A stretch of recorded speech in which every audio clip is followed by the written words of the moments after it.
নমস্কার। যতন কলঙ্কা ইংরেজি নববর্ষ 2026 উপলক্ষে ভারতীয় জনতা পার্টি ত্রিপুরা প্রদেশের পক্ষ থেকে এবং আমার ব্যক্তিগত তরফ থেকে আমি রাজ্যের সমস্ত জাতি ধর্ম বর্ণ নির্বিশেষে সকল মানুষকে আন্তরিক শুভেচ্ছা এবং অভিনন্দন জানাচ্ছি।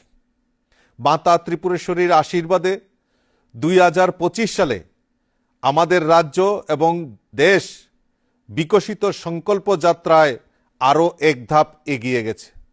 আমরা জানি আমাদের দেশের যশস্বী প্রধানমন্ত্রী নরেন্দ্র মোদীজি এবং আমাদের রাজ্যের মাননীয় মুখ্যমন্ত্রী প্রফেসর ডক্টর মানিক সাহাজির নেতৃত্বে সরকার, এই ডাবল ইঞ্জিনের সরকার আমাদের যে এক ভারত শ্রেষ্ঠ ভারত এবং এক ত্রিপুরা শ্রেষ্ঠ ত্রিপুরা গড়ার লক্ষ্যে আরও এক ধাপ এগিয়ে গেছে।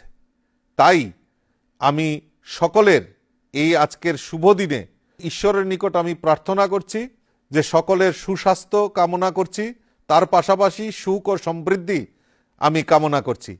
আমি আবারও এই ইংরেজি নববর্ষের অনেক অনেক শুভেচ্ছা, অনেক অনেক অভিনন্দন জানাচ্ছি। নমস্কার। যতন হাম্বাই।